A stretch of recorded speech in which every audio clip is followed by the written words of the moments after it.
I think we need to take a look at ourselves and what we want as adults and how that negatively impacts our children. And the argument certainly I've heard, I don't know how many times, is, well, that's the parents' issue. Yeah. That's their problem. Yeah. Really. Be a better parent. I've heard that one too. Yeah. And when you take a look at, how often do we have our kids? I have 2 daughters, and when they were going to school, they were at school 8 hours a day that I didn't see them. Sure. They come home, they do their homework, we do dinner, and they go to bed. Yeah. And then through the weekend, they're out in the community. Soccer.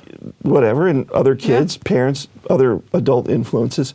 We can only do so much as parents when we're talking about modern society. If it was the 1800s and we were all living on farms with 200 acres and the closest neighbors 50 miles away, fine.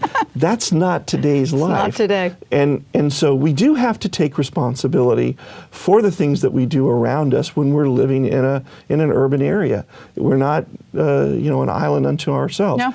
And we do have to look at all the children and how things that adults are doing, how that negatively impacts kids. And when you take a look at kids that rarely have a voice, they never have a vote, it is incumbent upon adults to make sure that all children are put first. Yep. Over their adult issues and their adult rights. The rights of the child under the United Nations Commission on the Rights of the Child, under that, the rights of a child always supersede the rights of adults, because we're supposed to be the protectorants of those children. And if it's not working, if a policy is bad, it's good for adults, it's bad for kids, then it is ethically bad policy. And we should take a look at that. And we can't just slough it off to, well, that's the parent's job. Right. So if a parent hasn't learned about what marijuana is today, what it isn't, then when Johnny or Jenny are out in the world and getting this false data, false information, and we know it's false because even in what grown-ups are apprised to, it's false. So then how would you think you're doing your job if you don't as well get educated on the truth about it? Right. I think that as we move forward on looking at marijuana, we should all take a step back, take a look at the bigger picture. I'm sure that marijuana issues will come up in Florida again. I'm sure they'll come up in other states again. And I think we need to take a look at that. When they say, hey, wouldn't it be nice if marijuana was taxed like cigarettes? Well, yeah, sure, why not? Okay, but what does that mean? Right. Does that mean we can have marijuana shops in communities? Does it mean that we can have vending machines? Does it mean that, what does it mean? Delivery services. Yeah. Does it mean that kids will have greater access to it? How will that affect education? How will that affect public health? We had a doctor who was in Denver who worked in the emergency room, and he talked about as marijuana increased there was a definite cost to the hospital. And in the first 4 years of that hospital, it cost that hospital $20 million just on the marijuana issue alone. So, these decisions don't come without cost. No, not at all. But I think we need to sit down, kind of stop debating from the extremes, sit down and look at what we agree upon, what we can do, rather than just screaming at each other from 2 sides of the road. That's very wise. That's wise on almost any issue, quite frankly. Especially in today's politics. It works in marriage, too.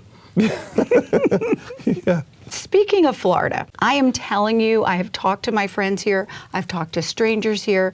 They thought they were voting in marijuana use for people at end of life, for people with cancer, for people with Dravet syndrome, for people with epilepsy, et cetera, PTSD, you name it. There was like a reality that they thought they were passing this for. Sure. Now, medicine by ballot measure.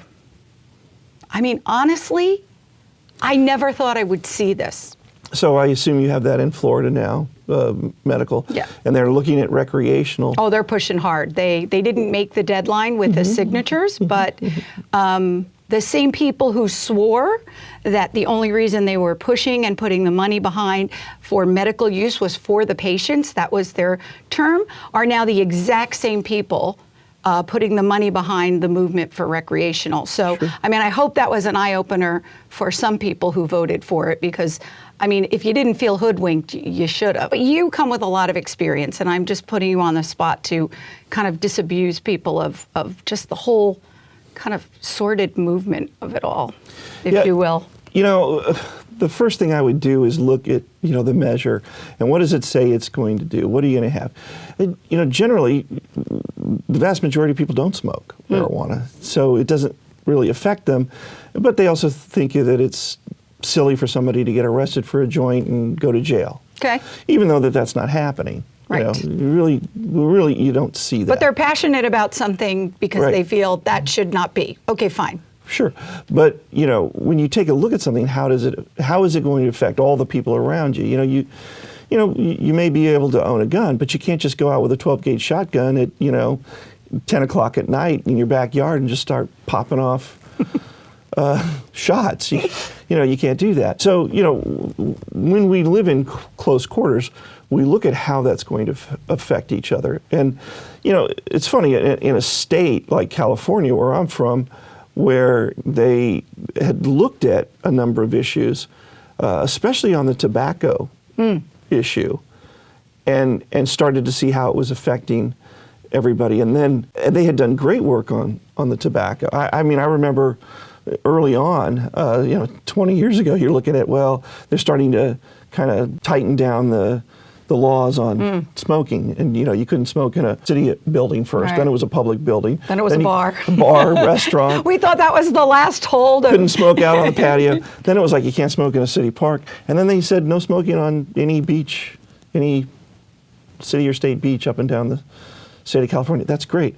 But then you're passing marijuana laws and people are smoking down the street. I find it crazy. I don't get it. Yeah, when you have multiple housing units like apartment complexes or condos, and in California they said, okay, you can't even smoke if it's your apartment or your condo. You can't smoke in it if it's a multi-dwelling unit, because it's going to rise up to the other and go in there, and affect vents. them. So now you're legalizing marijuana, and you've got that problem. But people don't seem to want to touch that. Well, if you smoke pot, then that's fine, but we're not going to call on that. So, for people that were so conscious about the health and the tobacco secondhand issue, smoke, seem to not take a look at the exact same issues and same policies when it comes to marijuana. So I don't think that you can isolate these things. I think you have to look at public policy, especially when it comes to drug policy, from the larger view, and take a look at, well, what is this policy going to look like? And they certainly didn't see that in Denver. So they had the Denver Convention and Visitors Bureau put out a huge report saying this marijuana industry is really negatively impacting Denver. We have people that just don't want to come to Denver and have their conferences here anymore. Yeah, and that's big money for a city. It was huge money, the tourist industry, and they saw a decline in that, and they're saying, we got to do something about it, but that was largely ignored. Yeah, I have people that have moved here that have become friends of mine, and they literally moved from there because it just got crazy. You're walking your daughter to ballet, and the wafting smell of marijuana is just, it's literally just like in your hair. You walk around, and I was just like, wow, it's like the Wild West. But then my sister went to Las Vegas. And it smells. Yeah, and it's a horrible smell. They don't call it skunk for nothing.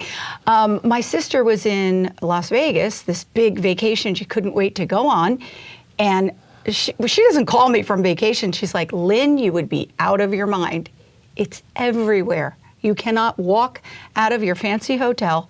I mean, what the heck has that done for tourism? It's hard to put the toothpaste back in the tube after it gets out. Right? True. So yeah, it's a problem, and I don't know how they're going to move forward on it. It may, again, like tobacco, move back somewhat. It's never going to go away once that's out. Yeah. So, I'm not sure. Yeah. And that's why for those states who haven't yet, I think it's really good for people to take a look at the issues, what it means. I mean, I remember when the first initiative came out in California, and I was at a discussion on that particular proposition. It failed. It was one page. And I was at a law school, and people were asking A me, law, a one-page law. It was a one-page, yeah, that was the initiative. That's unheard of, by the way. You know, and so what was not in there? And that was the biggest issue. And you know, this was at a law school. They were third-year law students, and they were like, well, don't you think this is a good thing? And I said, you know, I'm not going to answer that for you, but I'll ask you this. If any of you were asked by a professor to go write a statute and come back, how many of you would get an A writing just one page? Raise your hand.